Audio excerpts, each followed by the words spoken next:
सुरक्षित पृथ्वी से भरी ऐसी अद्भुत दुनिया की यात्रा करना चाहते हैं जिनकी आप कल्पना भी नहीं कर सकते? क्या आप चमत्कार, रोमांच और खतरों का रखना चाहते हैं? आप जानना चाहते हैं कि वहाँ ऊपर क्या है? आप में से कौन महान मेरे साथ चलेगा? महान सौरमंडल की साहसिक यात्रा। क्योंकि मैं आपको समझाऊंगा, शिक्षित करूंगा और आपके दिमाग को रोशन कर दूंगा। इस साहसिक अभियान में महान आश्चर्य होंगे और कभी कभी सब तैयार हो जाओ, यहाँ सबके लिए जगह है। अब चलिए शुरू करते हैं। हर अच्छी कहानी की तरह हमारी यात्रा भी सितारों को देखने से शुरू होती है। आसमान में हम छोटे चमकते बिंदुओं को देखते हैं तो अनायास ही उन्हें आकृति और पैटर्न बना देते हैं जिन्हें नक्षत्र कहते हैं। हमारे पूर्वजों ने ब्रह्मांड को समझने के लिए इन नक्षत्रों की कहानियां गढ़ी थी और महान रोमांचक यात्राओं की कहानियों में भी। उन्होंने ये भी देखा कि ये सारे बिंदु तारा है। क्या आप जानते हैं सूर्य के गुरुत्वाकर्षण से बंधे रहते हैं?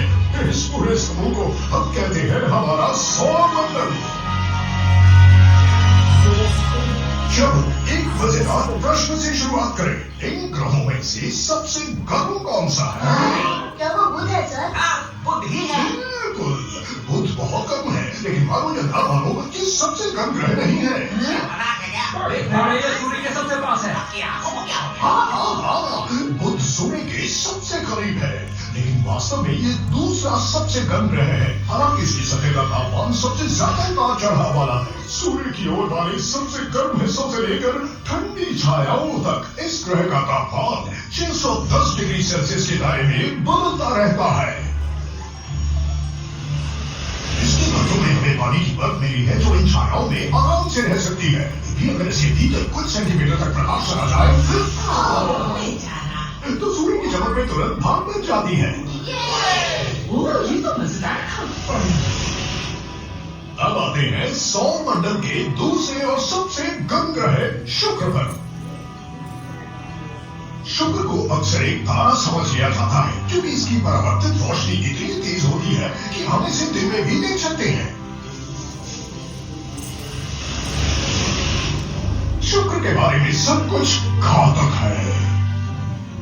अच्छा, यहाँ कुचले जाने से किसको डर लगता है? उगने जाने से? सांस लेने से?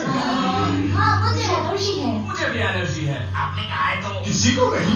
बढ़िया। तो चलिए सतह पर चलते हैं।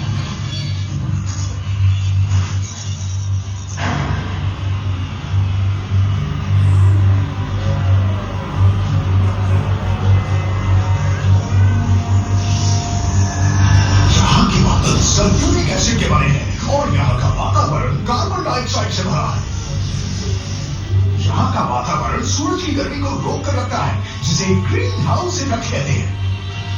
यही वजह है कि शुक्र सौरमंडल का सबसे गर्म ग्रह है। मुझे पता था, अब समझ में आया।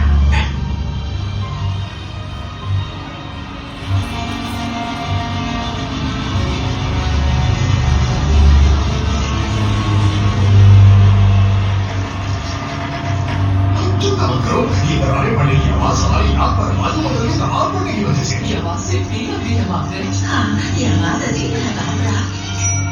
हमारा ड्राइवर बता रहा है कि हमें निकलना चाहिए।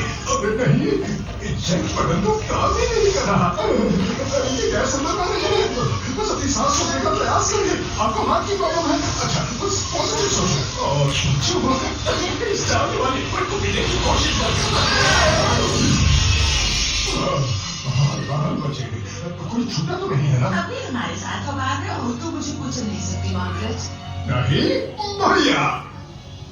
हम अब पृथ्वी के पास से गुजर रहे हैं। यही तो है हमारी दुनिया मार्गरेट। तुम्हें हमारा घर देख रहा है बाबरा। ओह, इससे याद आया, मैं मछली को खाना खिलाना भूल गई। अगर किस्मत अच्छी रही तो जल्द ही वहां पहुंच जाएंगे।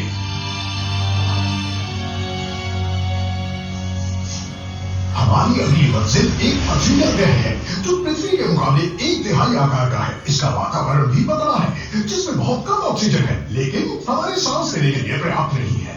ये लाल ग्रह है, मंगल। तो बताओ मंगल पर सबसे खतरनाक चीज क्या हो सकती है? मुझे नहीं पता। नहीं, वहाँ लैंड करने की कोशिश करना जिंदा। मंगल ग्रह पर लैंड करना बहुत मुश्किल है और हमारे सफल होने की संभावना बहुत कम है। तो कौन कोशिश करना चाहेगा? धरती से कोई भी स्पेसक्राफ्ट मंगल की तरफ बहुत तेजी से बढ़ता है, इसलिए हमें 40,000 किलोमीटर प्रति घंटे की स्पीड से 0 की स्पीड बनाना होगा, जमीन से टकराने से बचने के लिए। हमारे पत्थर से उड़ जाएंगे। स्पीड कम करने का एक अच्छा तरीका है वायुमंडल का इस्तेमाल करना।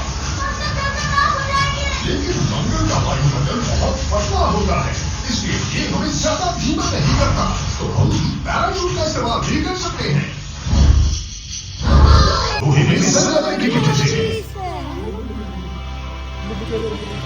लेकिन मंगल हमेशा से ज्यादा ग्रह था, एक समय था जब ये नीला था और पानी से भरा हुआ था। समय के साथ इसने अपने महासागर और वायुमंडल खो दिए।